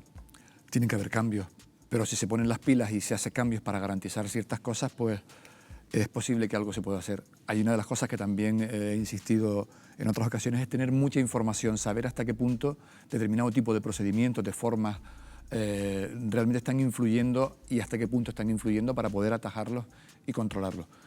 Pero tendremos que intentar y tendrán que intentar y dar respuestas modificando, cambiando el modelo de negocio, mejorando los mecanismos de seguridad. ¿Qué pueden cambiar? Yo qué sé, pues por ejemplo, cuando puede servir de ejemplo, cuando vas a comer, en muchas ocasiones te quitas la mascarilla y estás comiendo. Y el problema no es cuando comes, sino cuando hablas y en el proceso de conversación. Y en el ocio nocturno pasa eso mucho, estás bebiendo y charlas. Pues a lo mejor hay que decir, bueno, pues vas a comer, comes y luego el proceso de conversación te utilizas la mascarilla. No lo sé. Yo creo que lo importante es establecer complicado. circuitos. Si hay algo que he aprendido en el hospital es que hay que establecer circuitos muy claros de cómo se hacen las cosas y cómo no. Yo creo que hay que acotar las zonas, explicarle bien a la gente, usted se va a ubicar en este sitio, no podrá hacer esto, esto y esto, el camarero vendrá. Es decir, que todos los circuitos de entradas, de salidas estén muy bien establecidos, que se guarden las distancias entre grupos, que los grupos no sean de más de 10 personas y yo creo que si todos los que van a consumir además se comportan de una manera responsable, vamos a rescatar a los locales de ocio nocturnos a los que yo creo que tampoco hay que demonizar, ¿no? Porque al fin y al cabo son un modelo de negocio al que todos nos gusta ir, de los que todos disfrutamos y que ahora que parece que un poco les hemos machacado con el San Benito, ¿no? Yo creo que hay que responder a invocar un poco a la responsabilidad individual de todos y también establecer circuitos seguros con la ayuda de que les podamos prestar la ayuda que necesiten si tienen dudas. José Miguel, el Gobierno de Aragón ha establecido un paquete de ayudas para ayudar a los locales de ocio nocturno. ¿Deberíamos hacer lo mismo en Canarias? Hay bastantes instrumentos desde el punto de vista fiscal y además ya no solo desde el punto de vista de gobierno, sino también del resto de niveles de la administración pública. Lo que se hizo, por ejemplo, con las licencias de ocupación de suelo público, con la mayor distancia entre mesas en aquellos establecimientos que tuvieran terraza, obviamente ahí es donde hay que establecer. Ahora bien, tú hablabas de circuitos, yo incluso incorporaría la palabra protocolo. Es decir, aquí la improvisación en entornos tan cambiantes como estamos ahora mismo, el no tener protocolos de actuación y el levantarnos hoy y pensar de una manera y mañana cambiarla sin razón aparente no parece lo más idóneo, porque este tipo de negocios, cualquier tipo de negocio, no es una inversión que tú hagas para que 48 horas esté abierta y luego decides cerrarla por algún motivo, sino tienes que darle determinados tipos de futuro. Y un pequeño ejemplo, en 2008, cuando las cosas iban mal por otro tipo de razones, de sobreendeudamiento, muchas personas capitalizaron su prestación por desempleo para montar cualquier cosa. Es decir, habían sido despedidos de sus empresas y no tenían oportunidades laborales de reconfigurar su futuro profesional y decidían convertirse en autónomos. Capitalizaron su empresa. Bueno, el 70% de esos nuevos emprendimientos desaparecieron en menos de un año. Y te quedabas sin prestación por desempleo y lleno de deudas. ¿Por qué? Porque la improvisación al final lo que genera son malas decisiones. Esther, el 60% de los empresarios del sector calculan que el 60% de los negocios de ocio nocturno no van a poder abrir otra vez si se prolonga esta situación en el tiempo. ¿No es una pérdida de empleo bastante importante también? Vamos a ver, las empresas han tenido que ajustar sus planes de prevención, han tenido que establecer protocolos COVID para ajustarse a la realidad que estamos padeciendo y garantizar en la medida de lo posible la seguridad y la salud de sus trabajadores y de sus trabajadoras. Los empresarios y empresarias del ocio nocturno tienen que hacer lo mismo, establecer aquellas pautas necesarias para garantizar, en este caso, evidentemente la seguridad, la salud de su personal, pero también del resto de la ciudadanía. Y si viene un cliente y está sin mascarilla, pues será expulsado o llamará a las fuerzas de seguridad pública. Es que no se han hecho las cosas bien. Y de hecho, el número más importante de rebrotes que hemos padecido en nuestras islas ha estado vinculado al ocio nocturno. Y es algo que no se puede obviar. Hombre, es verdad que vimos aquí algunas imágenes en locales como en Lanzarote, sí. Vimos algunas imágenes, también en el sur de Gran Canaria, en el sur de Tenerife. ¿Que se puede buscar una alternativa? Por supuesto, pero como en países como China o Corea del Sur han conseguido que el ocio nocturno siga existiendo a pesar de la pandemia. Por supuesto, una cuestión de lo que venimos planteando, yo creo que todos. Plantear protocolos, establecer pautas y exigir que se cumplan. Lo que ocurre es que la disciplina oriental no es la misma que la disciplina latina. Efectivamente, es que eso yo creo que coincidimos todos en que como sociedad tenemos que ser más disciplinados. Exactamente. Al chino le dice que se ponga la mascarilla y se la pone. Y aquí algunos, esta mañana los he visto que los llevan aquí en el codo como si fuera un bolso. Hablabas de protocolos y hablabas de itinerarios. Efectivamente, es protocolo. Tenemos un problema y es que incluso para los epidemiólogos o para la gente que se dedica a los servicios de prevención o los servicios que elaboran protocolos para establecimientos, tampoco tenemos una formación o una capacidad para hacer un protocolo realmente integral. Por poner un ejemplo con otro virus que sí conocemos muchísimo mejor y cómo se transmite. Los norovirus que en hoteles daban diarreas y que luego al final generaban una serie de problemas. Si el protocolo lo basábamos exclusivamente en limpieza de manos y en higiene, a lo mejor controlábamos un 20 o un 30%. Otras medidas adicionales bien planteadas de aislamiento, de un conocimiento de lo que está pasando y un trabajo conjunto, conseguía reducir en un 80 o un 90%. Aquí estamos en lo mismo. La mayoría de los protocolos se están ciñendo a... Es razonable, es decir, es lo que podemos hacer todo, lo que tenemos que hacer todo. Higiene, distancia, mascarilla, pero además hay que hacer algo más. Hay que flexibilizar y adaptar al entorno. Yo creo que los protocolos tienen que cumplir unas medidas básicas, pero que puedan ser adaptables y flexibles a los entornos. En parte eso, pero por ejemplo en un hotel... Sí, bueno, un matiz porque quiero ir antes... Si en un buffet de un hotel hay alguien que se pone enfermo, pero no sabemos a tiempo si realmente tiene o no tiene el COVID, tenemos que investigar los contactos estrechos y tardamos 5 días. Al final la tenemos liada. Es decir, tiene que formar parte del proceso y del protocolo la actuación temprana, el control de procesos, ahí y en cualquier lado. Es decir, el protocolo tiene que ser integral. Si me permite, José Luis, que quiero, antes de marchar, no estamos terminando el programa, pero quiero hablar de otro sector que está muy castigado. Los canarios gastamos en torno a 500 millones de euros, fíjense, al año en cultura, según las últimas cifras que se han hecho públicas. En las islas del sector aglutina aproximadamente a unos 26.000 trabajadores y tiene más de 5.000 empresas registradas. Durante estos 6 meses, el coronavirus ha dejado salas vacías y espectáculos sin montar. La cultura pasa por su momento más difícil. Lo vemos en este vídeo.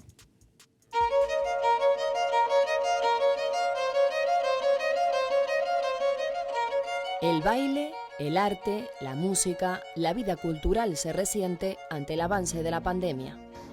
Prácticamente el 50% de las empresas han comunicado que esperan pérdidas superiores al 75% en cuanto a pérdida de facturación, y esto se aumenta en el caso de las artes escénicas, compañías de teatro, danza, etcétera, aumenta hasta un 65% de las empresas, llegando a pronosticar un cierre de un 12% de las pequeñas compañías que se dedican a la actividad cultural. El coronavirus ha obligado a posponer y a readaptar las funciones y espectáculos, como por ejemplo la temporada de ópera o de zarzuela, generando así mucha incertidumbre en el sector. Sin embargo, el Gobierno de Canarias ha aprobado una normativa que permitirá que tanto los teatros como los auditorios puedan seguir desarrollando su actividad de forma segura.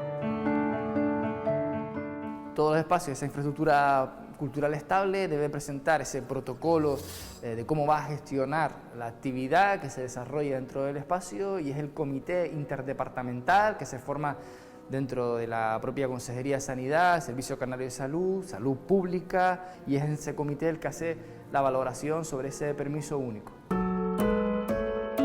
¿Les deja más tranquilos esta nueva normativa del Gobierno de Canarias? Pues la verdad es que sí, es un balón de oxígeno a la cultura en Canarias que permite una cierta flexibilidad. ¿Se tambalea la programación cultural de la Orquesta Sinfónica, Rafa? Se tambalea bastante. Sabemos que ahora mismo en esta semana están las instituciones, los teatros, auditorios, están solicitando ese permiso único que ha solicitado o que ha ofertado el Gobierno de Canarias. ¿Cuánto tiempo hace que la Orquesta Sinfónica no se sube sobre las tablas de este teatro Cruce de Cultura? Y la verdad es que nosotros no nos subimos a este escenario concretamente, creo que antes de Navidad, si mal no lo recuerdo. Entonces, claro, tenemos mucho mono de volver y de estar juntos. Sin actuaciones, no hay ingresos para los empresarios del sector que desde el pasado marzo viven de ahorros y ayudas. Hola, Rafa. Hola, ¿qué tal? Buenos días. Hace 6 meses prácticamente que esta productora audiovisual no continúa con su actividad. Lamentablemente es así. Más del 90, yo calculo entre un 90 y un 95% de la actividad se ha paralizado. Hemos tenido que consumir nuestros ahorros, pedir créditos, líneas de crédito y demás, para solo el simple hecho de mantener la empresa activa ya tiene un alto coste. ¿Cuántos trabajadores han llegado a trabajar en esta productora? Entre 5, 10, 15 personas. ¿Ahora mismo cuántos hay? Ahora mismo estoy yo solo. ¿Crees que esta situación podría mejorar a corto o medio plazo? Espero que sea así. Nosotros mantenemos la ilusión. Vivimos por y para esto, pero sobre todo vivimos por esto. Y nosotros no estamos pidiendo desde nuestro sector que nos den dinero, sino que nos den posibilidades para nosotros poder desarrollar esta actividad. El sector cultural emplea a casi 26.000 personas en Canarias. Entre ellas están Alba y Alexis, una pareja cuya única fuente de ingresos procede de los espectáculos. Alex, Alba, ¿en qué situación se encuentran actualmente? Bueno, yo estoy en reducción de jornada, prácticamente 0 trabajo. Mira, yo la última actuación con público encima de un escenario fue en febrero. Teníamos unas cuantas actuaciones, bastantes la verdad, durante el verano. Evidentemente todo se cayó. ¿Se han planteado en algún momento cambiar de sector? Tenemos la gran fortuna de trabajar en lo que nos apasiona y lo que nos gusta. Pero, hombre, al final somos padres de familia. Obviamente, si el sector de la cultura no sigue para adelante, tendremos que, al final, trabajar desde lo que sea. Orquestas, músicos, cantantes, técnicos, todos aunan fuerzas y pasan así de las quejas a la acción. Daniel, uno de los fundadores de Asomuar, ¿por qué este sitio para realizar la entrevista? Pues aquí hace apenas unos meses disfrutaban miles y miles de personas de los mejores eventos de Santa Cruz de Tenerife. ¿Qué piden exactamente desde la asociación? Nosotros pedimos que se active el trabajo. Realmente no estamos pidiendo ni ayuda, no estamos pidiendo nada extraordinario, solo pedimos que dentro de las medidas que ahora mismo se pueden hacer los eventos, se active de alguna manera de forma regular toda esa actividad. En este momento no se ha visto que haya habido ningún tipo de rebrotes ni brotes, en este caso, dentro del mundo de la cultura. Los pocos eventos que se han hecho han cumplido con todas las medidas de prevención, de control de aforo y demás, para que se puedan realizar estos eventos sin ningún problema. Aunque los cines abrieron en la fase 2 de la desescalada, las salas no han vuelto a llenarse. Según los últimos datos de la Unión Internacional de Cines, la taquilla española acumula una caída del 70% y al menos 11.500 trabajadores han pasado por un ERTE. La reapertura de los cines llegó en la segunda fase de la desescalada. ¿Se han vuelto a llenar las salas de cine desde entonces, Junior? Ningún cine tuvo, digamos, posibilidades de llenar. Siempre tiene que ser menos del 50%, hagas lo que hagas. Y bueno, de esta manera sí que se puede tener un cine abierto, pero desde luego dependemos básicamente de los fines de semana. La gran película que ha funcionado anda en 5 millones de euros en España y tendría que estar ya por 10. Numerosos artistas y creadores continúan teniendo problemas para retomar su actividad con normalidad. De ahí que se necesiten medidas para apoyar al sector y facilitar el acceso a teatros y auditorios, porque no podemos permitir que esta pandemia termine con la cultura en la UCI. La cultura es la verdad que el pueblo debe saber, para más nunca perder su amor por la libertad. La gente necesita buscar refugio en el arte, en la música, en el teatro, en un concierto con todas las medidas de seguridad. No dejemos de alimentar el alma por nuestro futuro y por los que vienen. Lo que es seguro, seguro, es que la cultura no se puede parar.